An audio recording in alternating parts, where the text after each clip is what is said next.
Hello and welcome to another short session of Dr. Barbara Miller's NCLEX review.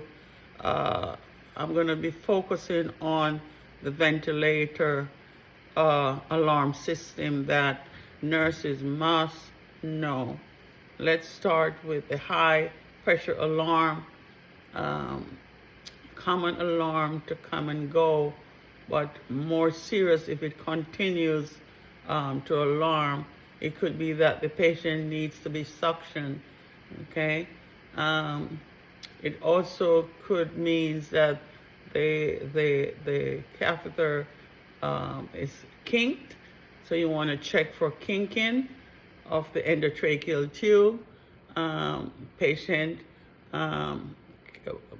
could bite on it, water in the tubing, patient is having bronchospasm or a pneumothorax, okay? Or the patient could be having some clinical manifestation of acute respiratory distress syndrome. So you want to check that out. Okay, the next one is the low alarm system or low pressure system. There are many factors. It could be that the tube disconnects from the vent or leak in the cuff or tubing connections. If the patient can talk around the trach, a leak in the cuff is probable, and also extubation.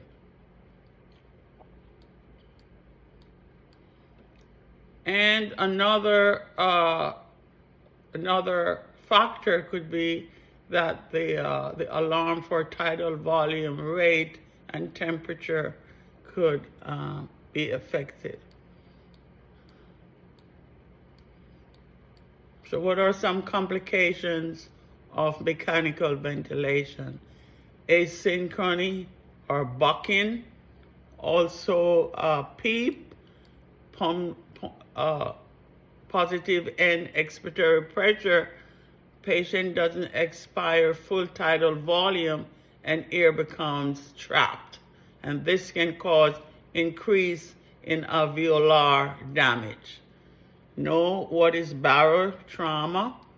Barotrauma is damage to the alveoli caused by increased pressure and volume. Hemodynamic compromise, nosocomial infection, anxiety and stress, all those are complications that could occur when the patient is on mechanical ventilation.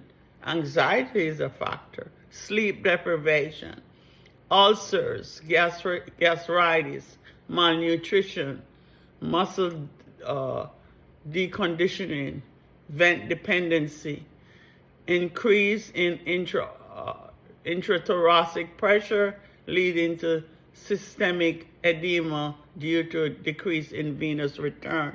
So if you were to ask, what are some complications of mechanical ventilation? All those signifies complications.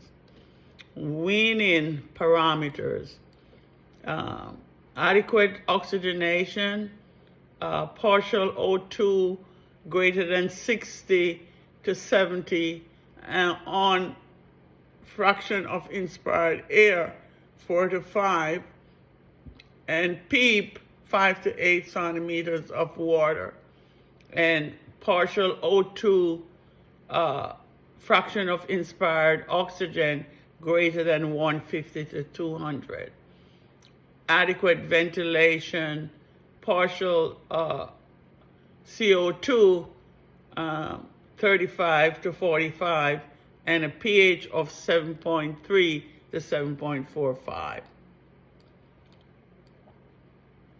So weaning parameters, adequate respiratory mechanics, tidal volume, respiratory capacity, minute ventilation, and the hemodynamic are stable. Thank you.